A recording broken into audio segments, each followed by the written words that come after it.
ಉರಿವ ಕೆಂಡದ ಮೇಲೆ ತೃಣವ ತಂದಿರಿಸಿದಡೆ ಆ ತೃಣವ ಕೆಂಡ ನುಂಗಿದಂತೆ ಗುರು ಚರಣದ ಮೇಲೆ ಶಿಷ್ಯನೆಂಬ ತೃಣವ ತಂದಿರಿಸಿದಡೆ ಆತನ ಸರ್ವಾಂಗವೆಲ್ಲ ಲಿಂಗ ಕಾಣ ರಾಮನಾಥ. ಎಂಥ ಆನಂದದ ವಚನ. ಆದ್ಯ ವಚನಕಾರ ದೇವರ ದಾಸಿಮಾರ್ಯ ಹೇಳ್ತಾನೆ, ಉರಿವ ಕೆಂಡದ ಮೇಲೆ ತೃಣವ ತಂದಿರಿಸಿದಳೆ. ಏನದು ಉರಿವ ಕೆಂಡ, ಏನದು ತೃಣ? ಅಮ್ಮ ಅಡುಗೆ ಮಾಡ್ಲಿಕ್ಕತ್ತಿದ್ದಾಳೆ,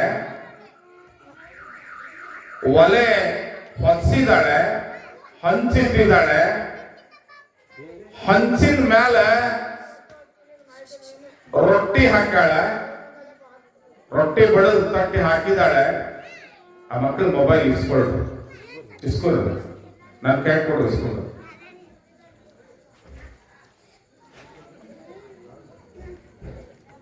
ಕಲ್ಪನೆ ಮಾಡ್ಕೊಳ್ರಿ, ದೃಶ್ಯ ನಿಮ್ ಕಣ್ಣಿಗೆ ಬರ್ಲಿ.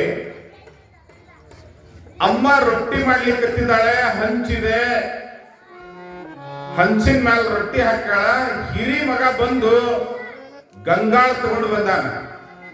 ಪ್ಲೇಟ್ ಅಲ್ಲ, ತಾಟೂ ಅಲ್ಲ, ಗಂಗಾಳ ತಗೊಂಡು ಬಂದಾನ.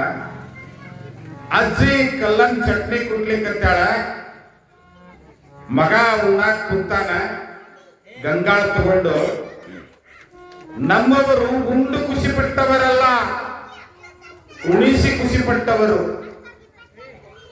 ನಮ್ಮವರಿಗೆ ಉಂಡುಂಡು ಹೊಟ್ಟೆ ತುಂಬಿಕೊಂಡವರಲ್ಲ, ಇನ್ನೊಬ್ಬರಿಗೆ ನೀಡಿ ನೀಡಿ ಹೊಟ್ಟೆ ತುಂಬಿಕೊಂಡಿರ್ತಕ್ಕಂಥ ಜನ ಎಲ್ಲಿದ್ದಾರೆ ಅಂತ ಹೇಳಿದ್ರೆ, ಬಸವಾದಿ ಪ್ರಮಥರು ಹುಟ್ಟಿ ಬೆಳೆದಿರ್ತಕ್ಕಂಥ ಈ ಬಸವನಾಡಿನಲ್ಲಿ ಮಾತ್ರ ಸಿಗ್ತಾರೆ, ಇನ್ನೆಲ್ಲೂ ಸಿಗೋದಿಲ್ಲ ಈ ಜನ.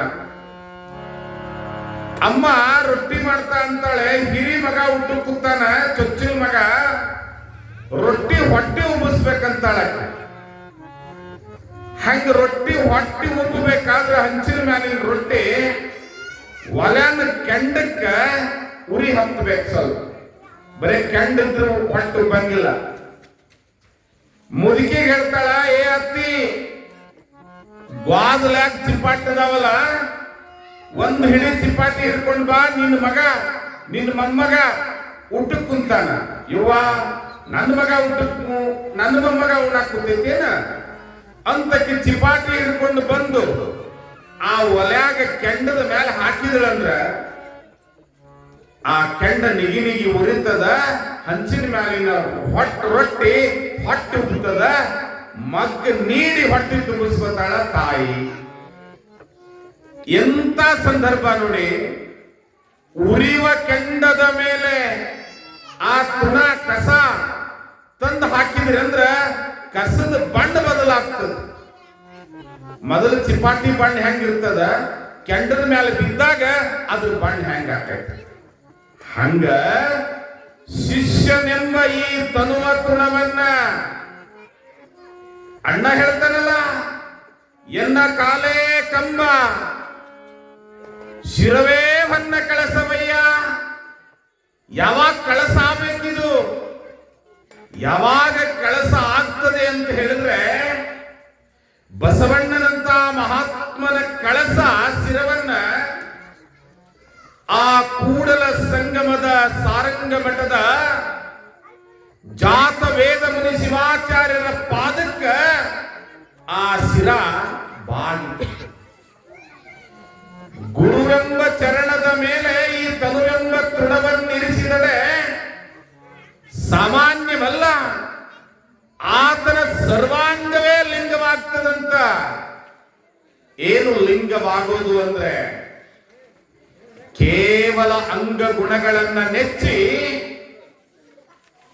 ಉಣಲಿಕ್ಕೆ ಹುಟ್ಟಿವಿ ಅಂತ ಭಾವಿಸಿರ್ತಕ್ಕಂಥ ಈತನು, ಗಳಿಸಲಿಕ್ಕೆ ಹುಟ್ಟಿವಿ ಅಂತ ಭಾವಿಸಿರ್ತಕ್ಕಂಥ ಈತನುವಿಗೆ ಕಿಸೆಯೇ ಇಲ್ಲದ, ಮಠಮಾನ್ಯಗಳ ಅಸ್ತಿತ್ವಗಳಿಗೆ ಒಳಗಾಗದ, ಮರಣದ ನಂತರವೂ ಕೂಡ ನನ್ನ ಇರುವಿಕೆಯ ಅಸ್ತಿತ್ವದ ಅವಶ್ಯಕತೆಯೇ ಇಲ್ಲ ಎಂದು ಬಯಲ ಸಂತರಾಗಿ ನಾಡಿನಾದ್ಯಂತ ಬಿಜಾಪುರದ ಹೆಸರನ್ನ ಬೆಳಗಿಸಿರ್ತಕ್ಕಂಥ ಮಹಾತ್ಮ ಸಿದ್ದೇಶ್ವರ ಮಹಾಸ್ವಾಮಿಗಳು ನಡೆದಾಡಿರ್ತಕ್ಕಂಥ ಮಣ್ಣಿನಲ್ಲಿ ನೀವು ಹುಟ್ಟಿದಿರಲ್ಲ. ನಿಮ್ಮಂತ ಪುಣ್ಯಾತ್ಮರಿಗೆ ಈ ವಚನ ಪಚನವಾಗದೆ ಇನ್ನಾರಿಗೆ ಆಗಲಿಕ್ಕೆ ಸಾಧ್ಯ? ಇನ್ನಾರಿಗೆ ಆಗಲಿಕ್ಕೆ ಸಾಧ್ಯ? ನಾವೆಲ್ಲ ಪುಣ್ಯವಂತರು. ಸಿದ್ದೇಶ್ವರ ಅಪ್ಪಾಜಿಗಳು ಅಡ್ಡಾಡಿರ್ತಕ್ಕಂಥ ಆ ಪಾದದ ಧೂಳದಲ್ಲ ನಮ್ಮ ಮೈಗೆಲ್ಲ ಅಂಟಿದೆಯಲ್ಲ. ನಮ್ಮಂತ ಪುಣ್ಯಾತ್ಮರು ಇನ್ಯಾರು? ಪುಣ್ಯಾತ್ಮರೇ, ಈ ಸಿದ್ದೇಶ್ವರ ಮಹಾಶಿವಯೋಗಿಗಳು ಅವತರಿಸುವ ಪೂರ್ವದಲ್ಲಿ